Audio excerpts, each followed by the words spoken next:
Transformer une cave en home studio ultra réaliste, c'est ce qu'on va essayer de faire dans cette vidéo. Première étape, identifier les contraintes et les besoins du projet. Pour ça, j'ai recréé la pièce en 3D à partir des photos et des mesures envoyées. La pièce est grande, 4,50 m par 5,60 m, soit 25 m². La contrainte, peu de hauteur sous plafond, avec une moyenne à 2,10 m et une poutre de 20 cm au milieu, donc 1,90 m seulement à cet endroit. Il faudra donc pas trop alourdir la pièce ou mettre des luminaires qui descendent.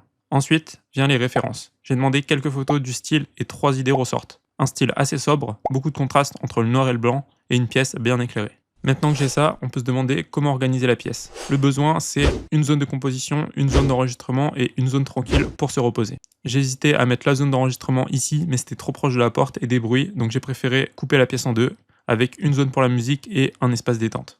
Ensuite, je me suis posé, j'ai réfléchi à des décorations et un style que j'aimerais apporter. Tout d'abord, cette création. C'est la première chose à laquelle j'ai pensé. Rappeler le signal sonore d'une musique avec des tasseaux de bois sur le mur principal, puis cet aménagement juste en dessous qui permet d'habiller le mur et rendre la pièce beaucoup plus chaleureuse. Ensuite, on pense pas à un studio sans penser aux mousses acoustiques, donc forcément, on en met sur la zone d'enregistrement. Puis pour les décos, j'ai essayé de tout faire dans un style musical avec tout ce qui est vinyle et ce genre de choses. Pour les meubles, j'ai choisi que du Ikea. Si vous avez vu ma dernière vidéo, vous savez pourquoi. Tous dans un style pour apporter de la chaleur à la pièce. Ensuite, je suis passé sur le PC, j'ai modélisé sur SketchUp, puis fait le rendu sur Twinmotion, et voici le résultat.